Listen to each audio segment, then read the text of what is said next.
네, 우리 함께 말씀 보겠습니다. 마가복음 12장 13절에서 27절까지 말씀입니다. 마가복음 12장 13절에서 27절.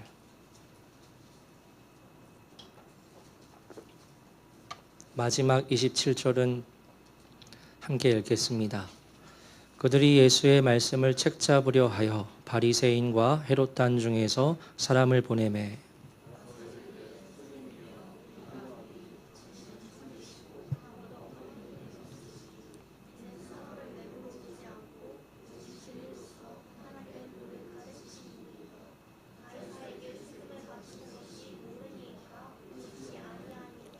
우리가 바치리이까 말리이까 한데 예수께서 그 외식함을 아시고 이르시되 어찌하여 나를 시험하느냐 데나리온 하나를 가져다가 내게 보이라 하시니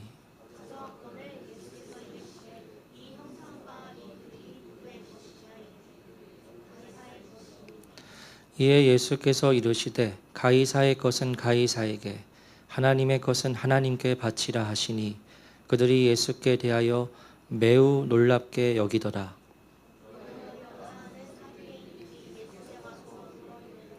선생님이여 모세가 우리에게 써주기를 어떤 사람의 형이 자식이 없이 아내를 두고 죽으면 그 동생이 그 아내를 취하여 형을 위하여 상속자를 세울지니라 하였나이다.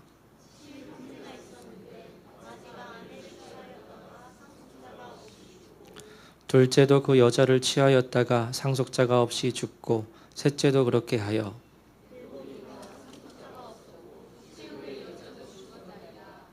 일곱 사람이 다 그를 아내로 취하였으니 부활 때 곧 그들이 살아날 때에 그 중에 누구의 아내가 되리이까?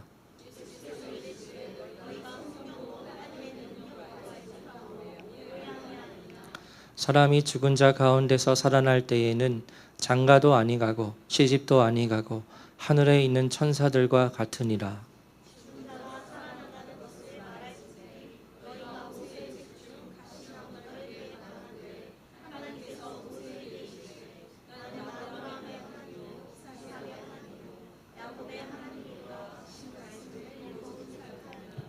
하나님은 죽은 자의 하나님이 아니요 산 자의 하나님이시라.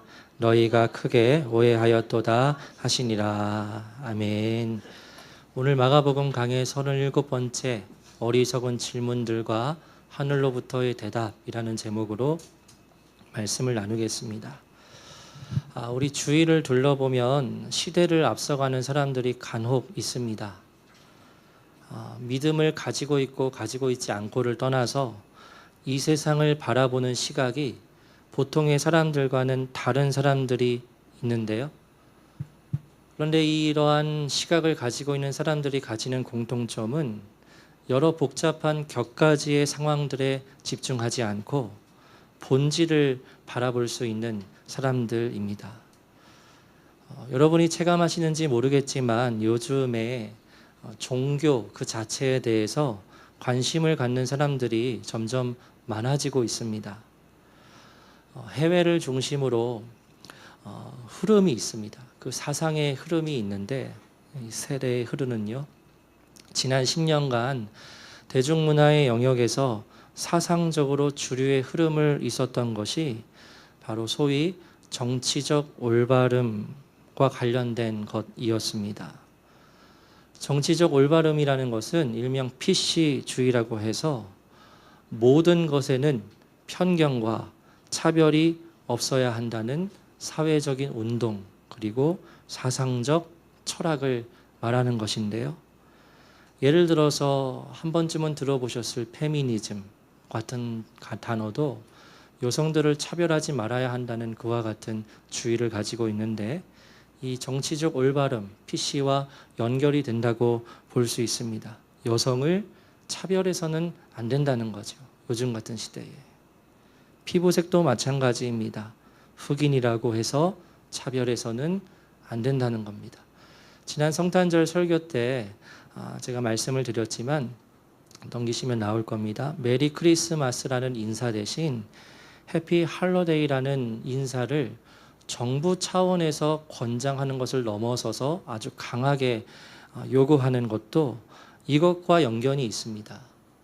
편견과 차별이 없어야 한다는 것은 여러분 우리가 생각을 해볼 때 맞는 말이지요. 어떻게 같은 평등한 사람끼리 차별이 있을 수 있습니까? 그런데 이와 같은 PC와 같은 흐름이 문제가 되는 이유가 있는 것은 차별하지 말아야 한다는 지점에서 더 나아가서요, 다수의 권리를 가볍게 여기고 희생을 시키면서까지 이 차별받는 소수의 권리를 인정해줘야 한다고 요구하는 것에 있습니다.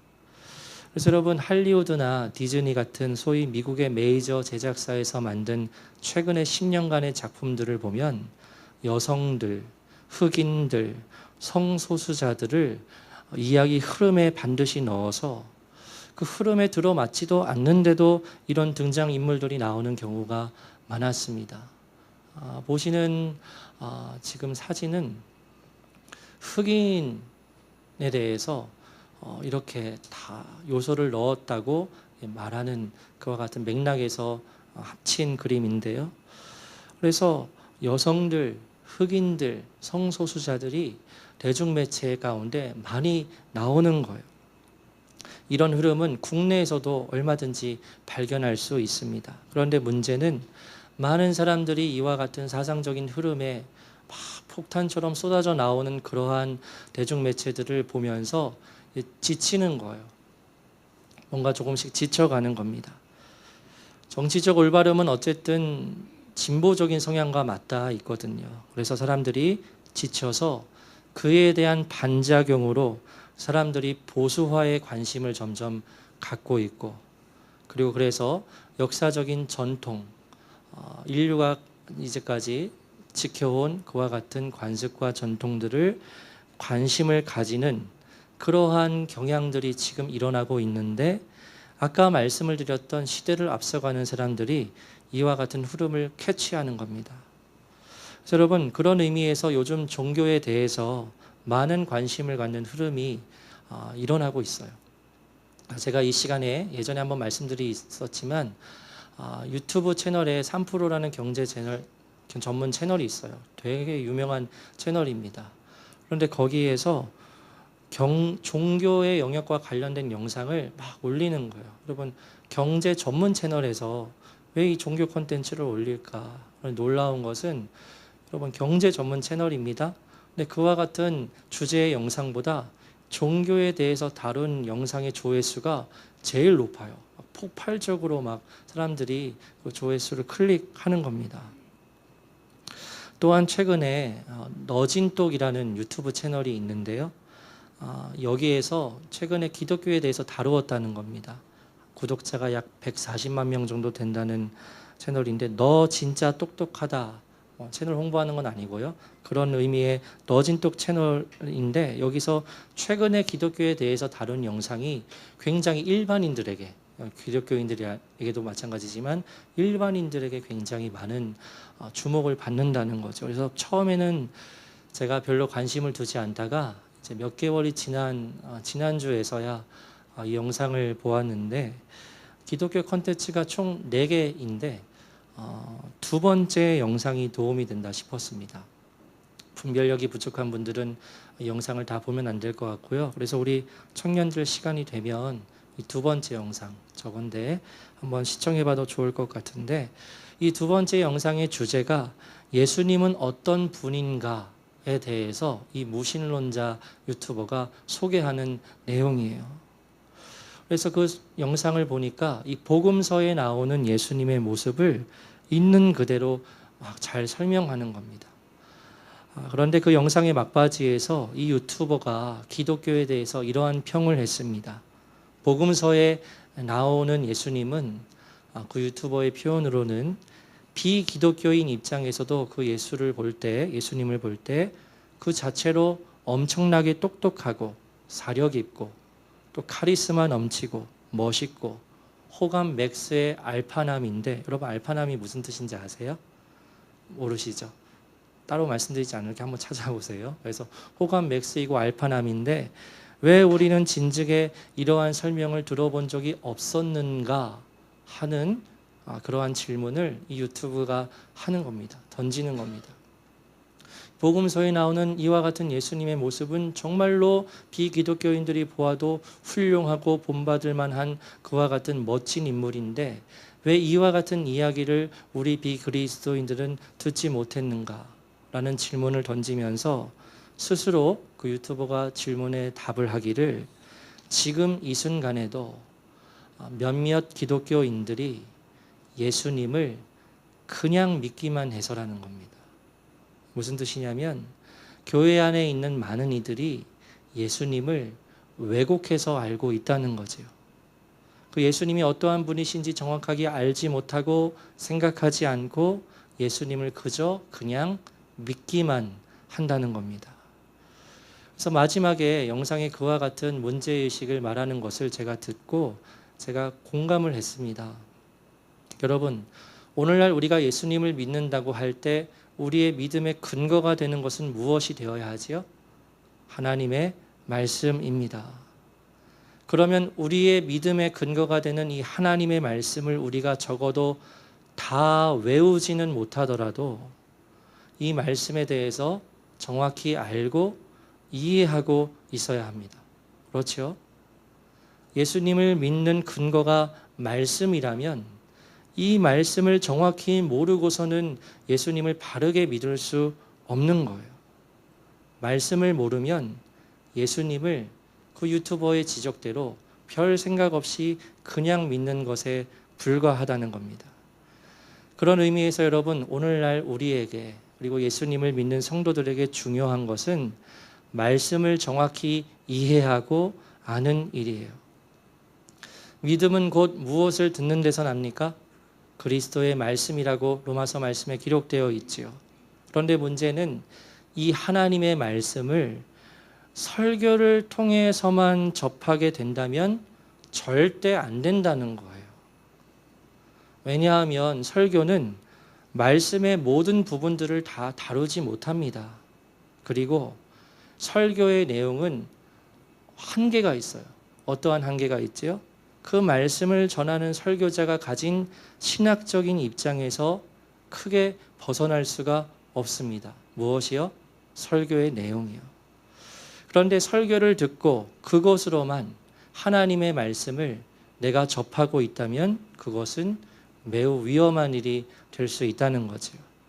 왜냐하면 이렇게 돼요. 나는 이미 예수님을 믿고 있어. 나는 이미 예수님을 알고 있어. 바로 전제를 때려버린 이후에 곧바로 다른 것으로 넘어가 버려요. 곧바로 다른 신념에 빠지게 됩니다.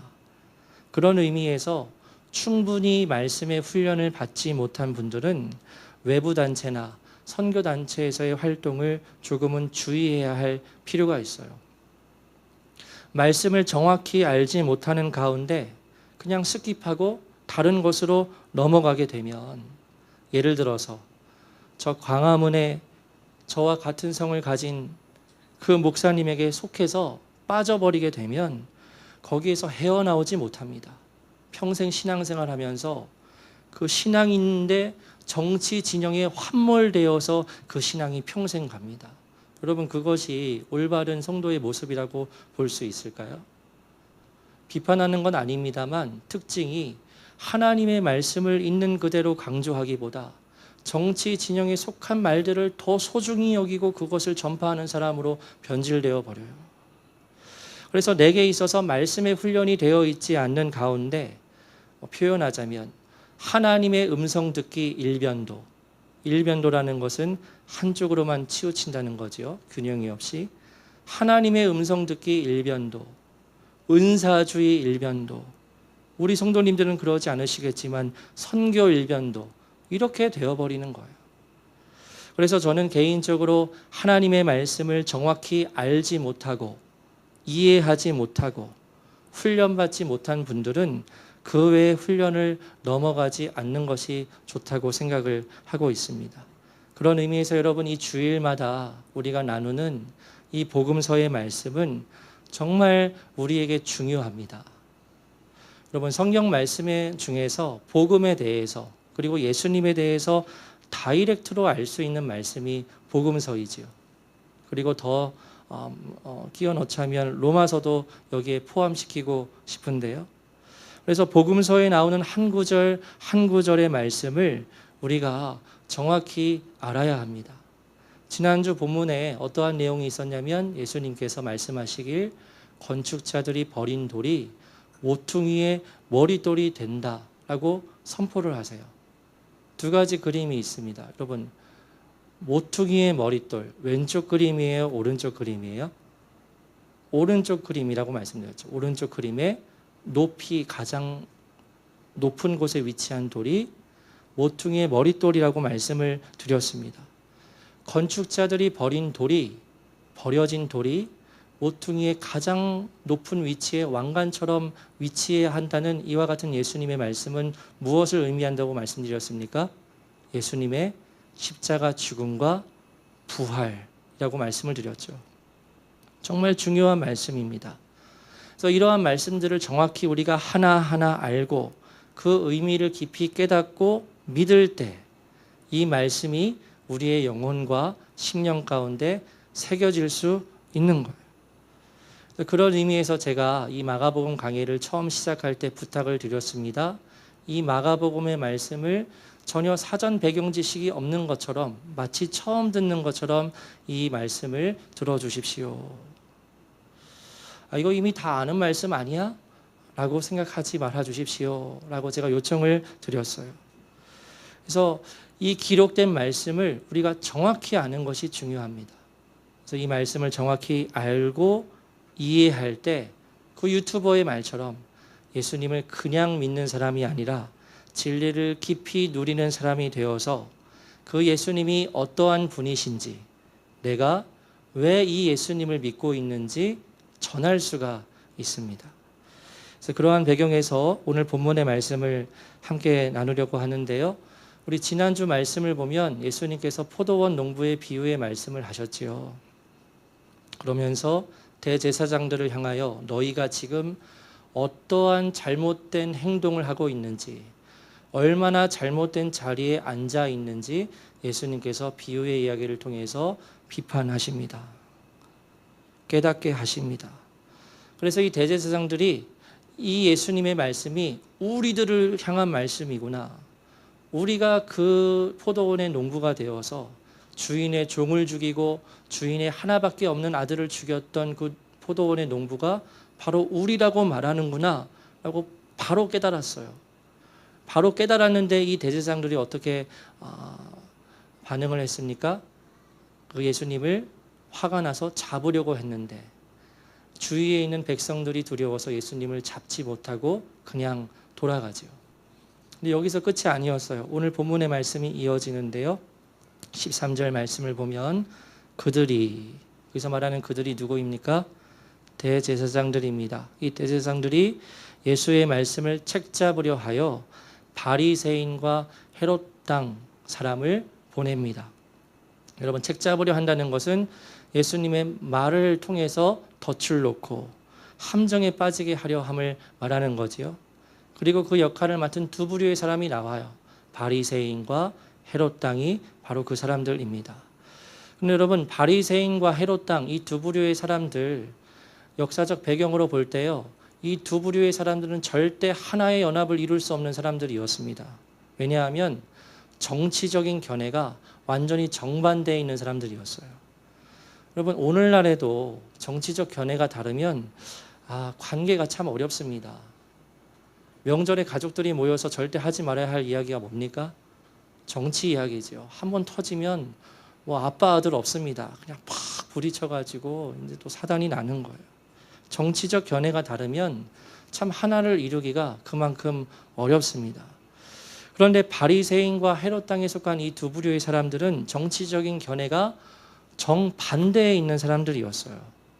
먼저 바리새인은 어떠한 입장을 가지고 있었냐면 당시 대부분의 유대인들과 같이 지금 우리 이스라엘을 지배하고 있는 로마에 대해서 적대적인 입장을 가지고 있었습니다. 로마는 물리쳐야 할 우리의 원수인 거예요. 그의 반면에 헤롯 땅에 속한 사람들은 어떤 입장을 가지고 있었냐면 로마의 체제 안에서 살아가기가 참 편하다라는 입장을 가진 사람들이었어요. 이 로마가 지배하는 체제 아래에서 우리가 배부르게 먹고 살 수 있고 편히 살아갈 수 있다고 믿고 있는, 그래서 만족하고 있는 지금 그런 사람들입니다. 그러니까 이들이 가지고 있는 이 둘의 견해가 정말 어울릴 수 없는 견해이고 서로 함께할 수 없는 조합인데, 이상하게도 바리새인과 헤롯 당 이 두 부류가 한 마음이 되어서 예수님을 찾아왔습니다. 왜요? 책을 잡으려고 찾아왔어요. 여러분, 이것은 진리를 대적하기 위해서라면 서로 대적하는 거짓들이 함께 힘을 합쳐서 진리를 대적할 수 있음을 우리가 또 알 수 있죠. 그래서 14절 말씀을 보면 이들이 찾아와서 다음과 같이 말하며 한 가지 질문을 예수님께 던집니다. 우리 14절 말씀 함께 읽겠습니다. 시작. 와서 이르되 선생님이여 우리가 아노니 당신은 참되시고 아무도 꺼리는 일이 없으시니 이는 사람을 외모로 보지 않고 오직 진리로서 하나님의 도를 가르치심이니이다. 가이사에게 세금을 바치는 것이 옳으니까 옳지 아니하니까. 아멘. 방금 읽은 이 그들이 했던 말이요, 굉장히 간교합니다. 왜죠? 먼저 예수님을 향해 어떠한 말을 합니까? 예수님은 엄청 띄우고 막 아첨의 말을 하는 거예요. 당신은 참되십니다.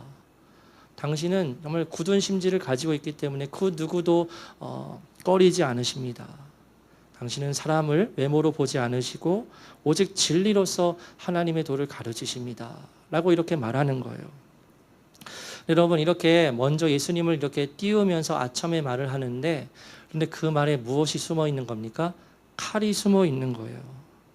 그들은 예수님을 향해 당신은 사람의 눈치를 살피지 않고 하나님의 도를 전한다고 말하는데, 이것은 예수님께서 로마의 황제를 반대하는 말을 내게 하기 위한 간교이지요. 그래서 저희 예수가 조금이라도 이 로마 체제와 로마 황제를 반대하는 말을 하면 어떻게 하려는 겁니까?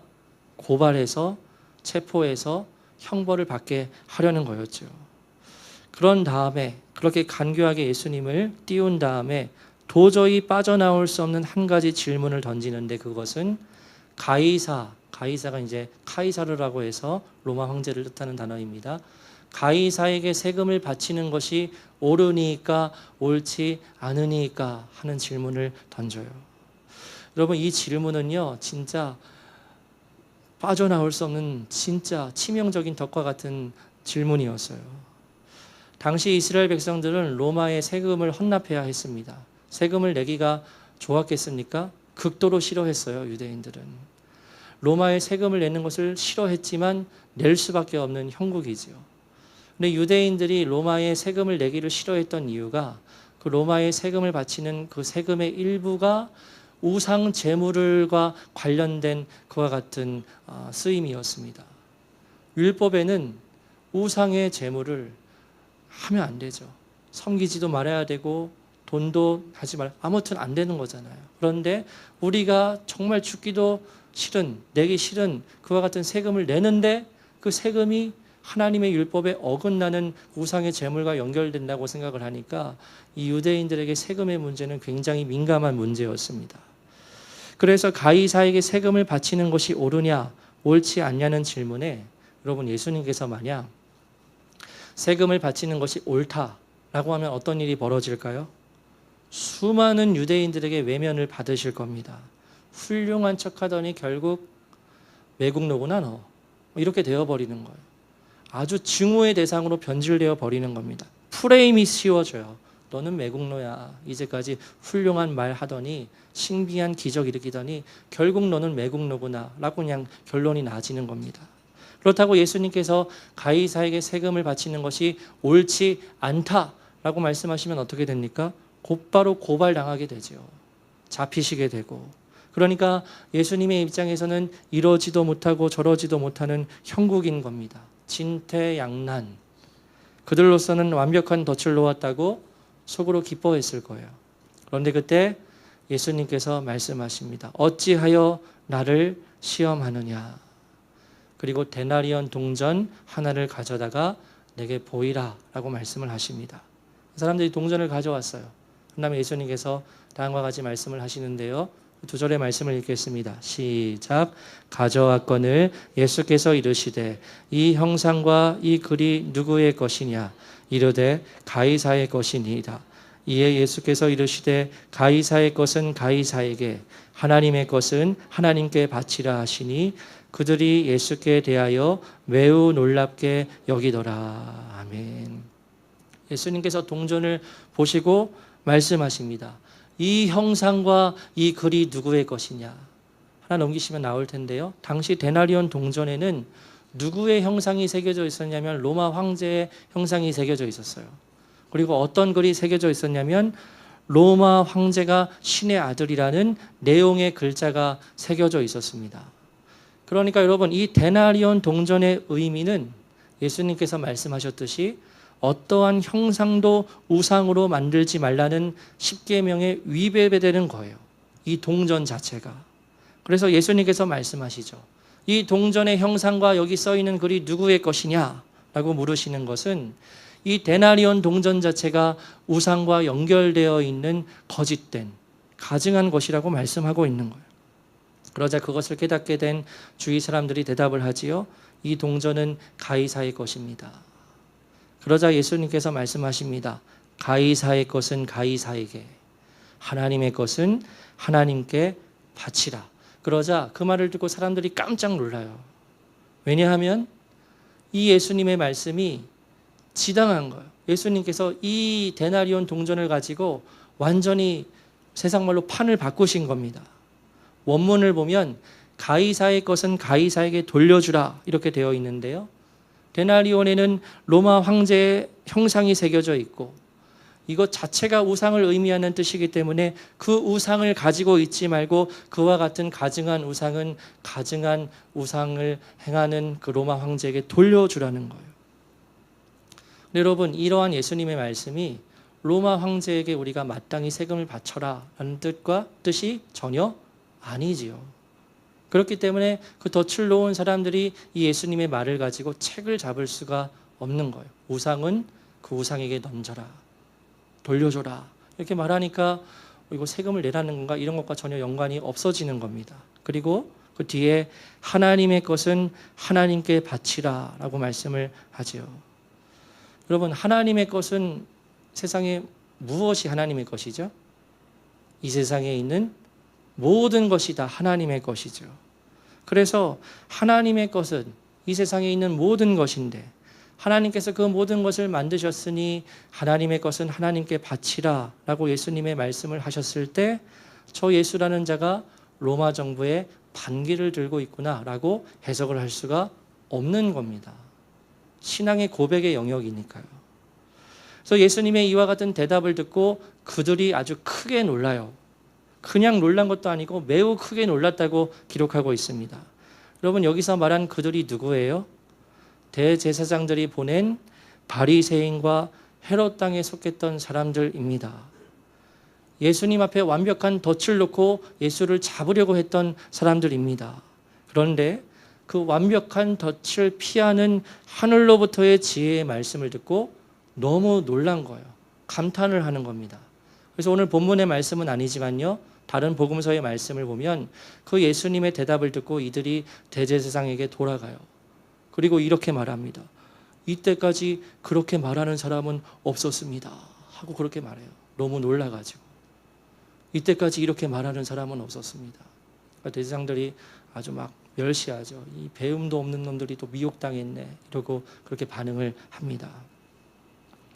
그 이후에 장면이 전환되어서 다른 이야기가 새롭게 나오는데요. 사두개인들이 등장하는데 이 사두개인들은 부활이 없다고 생각하는 사람들이고 그와 같은 성경 해석의 입장을 가지고 있던 사람들이었습니다. 부활은 없어 라고 생각을 했어요. 사두개인들은. 왜냐하면 이 사두개인들은 귀족 계급에 해당하는 사람들이었고 로마의 체제 아래에서 그 로마의 풍요로움이 주는 모든 것들을 다 누리고 있는 사람들이었거든요. 여러분, 이 세상을 살아가는데 뭐 어제 로또 당첨 번호 보셨어요? 정말 말도 안 되는 번호이던데 당첨되는 사람이 있다는 게 신기한데 많이 당첨이 됐습니다. 한 100억 벌었어요. 그럼 여러분, 이 세상 살만하죠? 100억 가지고 있으면. 모든 것 다 할 수 있어요. 마음 먹은 것. 뭐 다 살 수 있고 뭐 다 가질 수 있고 100억이면요. 그런데 그와 같이 현세의 삶이 먹고 살만한 겁니다. 이 세상에서의 삶이 너무나 좋은 거예요. 행복한 거예요. 다 누릴 수 있어요. 그러면 무엇을 믿을 필요가 없습니까? 영생, 뭐 죽은 다음에 부활, 별 관심이 없는 거예요. 이 세상에서의 삶이 너무나 좋으니까요. 지금 내가 여기 행복한 삶을 살고 있는데 부활이 무슨 필요가 있느냐는 겁니다. 그래서 사두개파에 해당하는 사람들은 부활이 존재하지 않는다고 가지고 있었어요, 입장을. 그런 생각을 가지고 있는 사두개인들이 예수님께 와서 한 가지 질문을 합니다. 이 질문을 이해하려면 구약의 율법의 그 내용을 잘 알아야 하는데요. 여러분, 만약 집안에 형제가 여러 명이 있습니다. 첫째 형이 어떤 여인과 결혼을 했어요. 그런데 이 두 사람 사이에 자녀가 없이 이 형이 죽었습니다. 남겨진 이 형수님은 어떠한 삶을 살아가게 되죠? 그냥 혼자 살아가거나 다른 사람과 재혼을 하면 되죠. 그런데 이스라엘 사회에서는 그렇게 하지 않았어요. 왜냐하면 이 아내가 형수가 가지고 있는 재산이 다른 가문에 넘어갈 수 있다고 해서 다른 사람과 결혼을 하는 것이 아니라 또 형의 가문을 이어나가야 되니까 그 형의 동생이 그 형수와 결혼을 해야 했습니다. 그것이 이제 구약 율법에서 말하는 형사 취수제예요. 가문을 잇겠다는 겁니다. 그래서 그와 같은 이 형사 취수제에 맞추어서 그와 같이 뭐 형이 일찍 죽고 자녀가 없으면 그 동생이 대를 이어야 하는 그와 같은 배경에서 이제 이 사두개인들이 아주 극단적인 상황을 예로 들면서 예수님께 질문을 하는 거죠. 형이 자식이 없이 아내를 두고 죽었는데 몇 형제입니까? 7형제예요. 그래서 형이 죽고 둘째 이제 동생이 형수와 결혼을 해서 이제 살아서 이제 자녀를 이어나가야 되는데 이 둘째도 죽었어요. 그다음에 그럼 누구 차례입니까? 셋째가 또 형수랑 결혼하는 거예요. 자녀 없이 또 셋째가 죽었어요.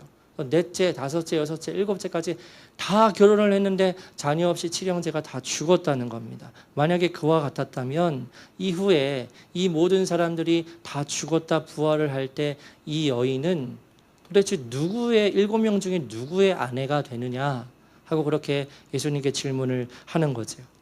그래서 오늘날 우리가 이러한 질문을 듣게 되면 무슨 이런 바보 같은 질문이 있어 라고 생각할 만한 내용이지만 사두개인들은 이와 같은 질문을 함으로써 자신들의 목적을 달성하려고 하는 거예요.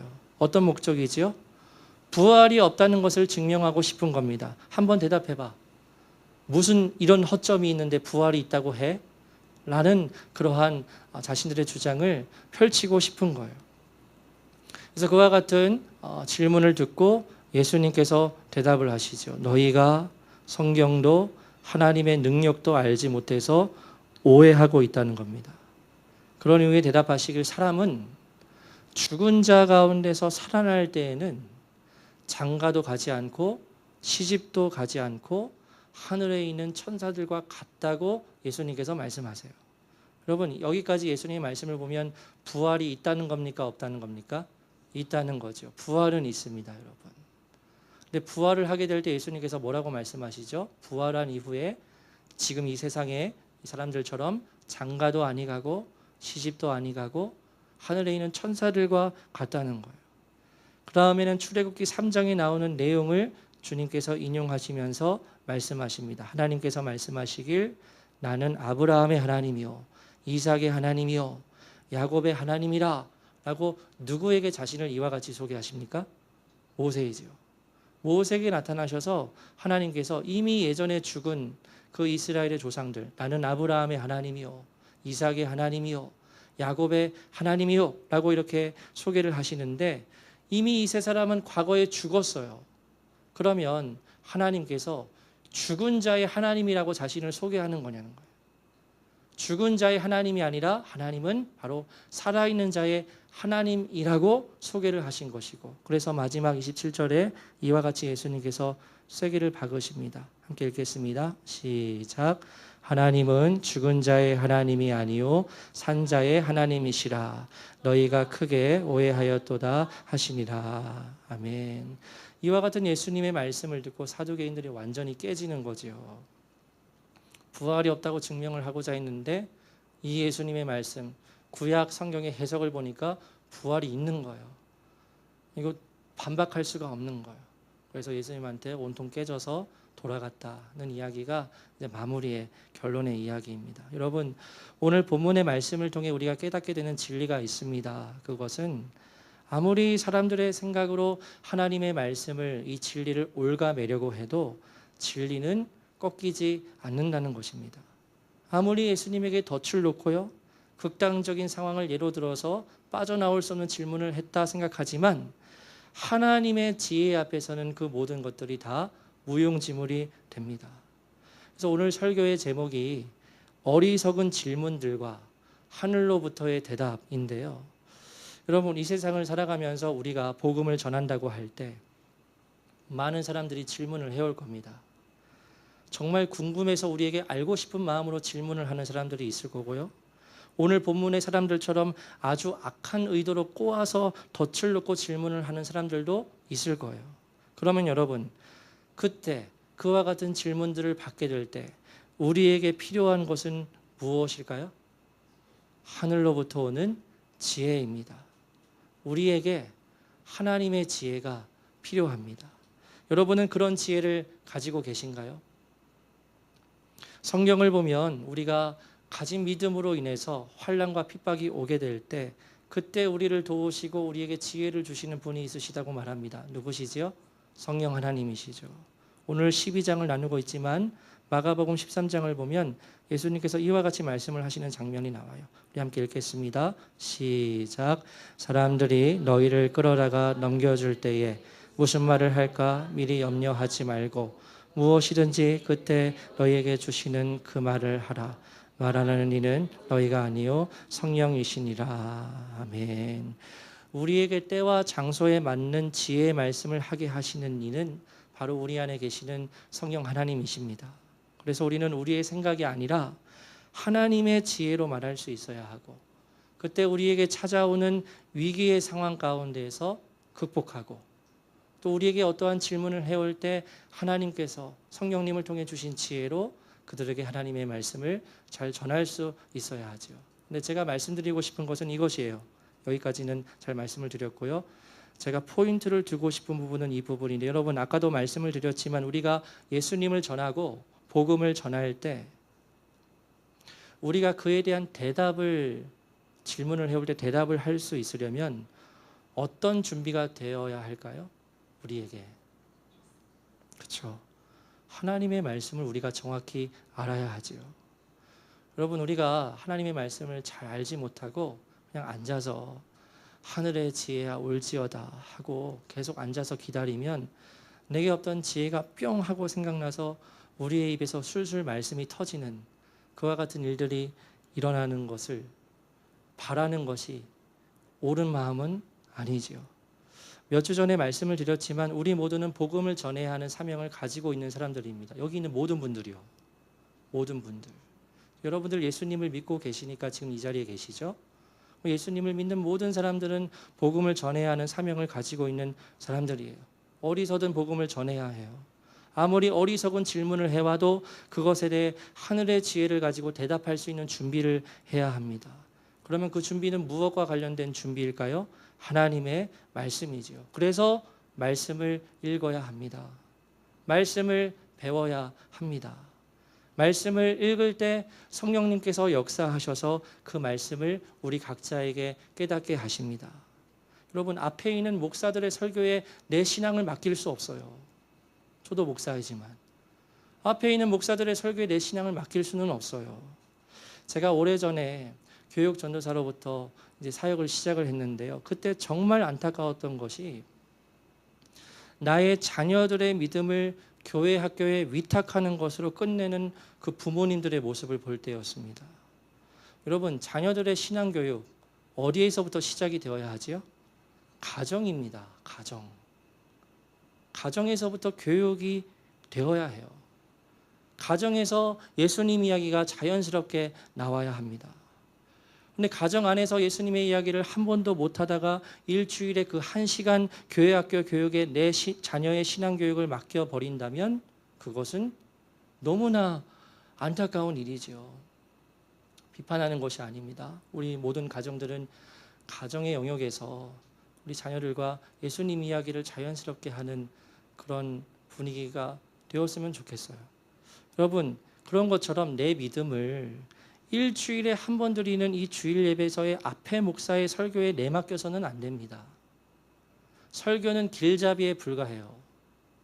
하나님의 말씀의 일부를 선포하는 것에 불과합니다. 물론 이 설교가 여러분의 영혼 가운데 분명히 새겨져 살아있는 하나님의 말씀이 되어야 하지만 이 설교 한 번으로 내 신앙의 영역에서 하나님의 말씀을 접하는 것이 끝이다?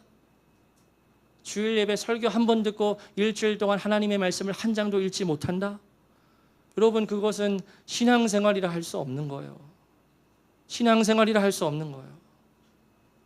내 믿음 하나 지키기도 어렵습니다. 그래서 여러분, 말씀드리고 싶은 것은 하나님의 말씀을 더욱 가까이 하셔야 합니다. 여러분 각자가 진짜요, 하나님의 말씀을 가까이 하셔야 돼요. 두려움으로 반응하지 마십시오. 믿는 자에겐 소망의 일입니다. 환난의 때가 찾아오고 있습니다. 아시는 분은 아실 겁니다. 하나님의 말씀을 우리의 심령에 채워야 해요. 그것이 여러분들이 해야 할 가장 먼저의 일이고 가장 중요한 일입니다. 이번 주에 제가 평소에 읽는 묵상집을 읽는데 우리의 가진 믿는 자들이죠. 믿는 자들이 가진 의지에 대해서 말하는 내용이 있었어요. 제가 읽어보면 그렇습니다. 다른 사람을 대하는 데 있어서도 언제나 의지의 문제까지 그들을 이끌어야 합니다. 왜냐하면 의지로 하나님께 항복하기 때문입니다. 하나님은 가끔 삶의 극한 상황으로 이끄십니다. 그것은 삶의 가장 큰 분기점이 있는 지점입니다. 그곳에서 우리는 게으르고 쓸모없는 그리스도인의 삶을 살아가든지 아니면 더욱 하나님의 영광을 위해 타오를 수 있습니다. 최상의 주님께 당신의 최선을 드리십시오. 여러분, 제가 설교자로서 지금 행하고 있는 일이 뭐지요? 지금 여러분을 의지의 문제까지 이끌고 있습니다. 오늘 설교를 통해서 저는 지금 여러분에게 하나님의 말씀을 가까이 하고 우리의 심령에 가득 채워야 한다는 것을 도전하고 있어요. 이 도전에 여러분께서 반응하셔야 하는 것은 여러분이 가진 의지를 가지고 하나님의 뜻에 항복하는 것입니다. 그렇게 행할 때 우리는 이 내용대로 더욱 우리는 하나님의 영광을 위해 타오를 수 있지만 우리의 의지를 가지고 그 하나님, 분명한 하나님의 뜻에 항복하지 않는다면 방금의 글처럼 우리는 게으르고 쓸모없는 그리스도의 삶을 살아갈 수밖에 없을 거예요. 내가 의지를 가지고 선택해야 한다는 겁니다. 특별히 우리 군 생활을 하는 2명의 청년들, 오늘 말씀을 잘 듣고 군 생활 하루하루 속에서 하나님의 말씀 반드시 사수하고 읽게 되기를 축복합니다. 아멘 했어? 했죠? 해야 돼요. 말씀을 정리하려 합니다. 마지막으로 말씀드리고 싶은 것은 방금 소개해드린 묵상글의 마지막 구절처럼요. 여러분, 최상의 주님께 여러분의 최선을 드리십시오. 왕이신 우리의 주님께 여러분의 의지를 드리십시오. 구원도 역시 의지의 문제입니다. 하나님께 항복하는 거예요. 내 삶을 하나님께 드리기로 내가 의지를 가지고 결단하는 거예요. 그래서 여러분, 오늘 이 말씀을 기억하시고 우리의 왕 되시는 하나님께 항복하여 하나님의 말씀으로 여러분의 심령을 채우는 은혜가 있게 되기를 바랍니다. 여러분 한 사람 한 사람이 정말로 말씀의 훈련을 깊이 받아서요, 말씀의 전문가가 되어 어떤 영혼이 여러분에게 질문을 할 때 하늘로부터 오는 지혜와 함께 그 사람에게 하나님의 뜻을 온전히 전달할 수 있는 그런 여러분들 되시기를 주님의 이름으로 축복합니다. 함께 찬양하고 기도하겠습니다.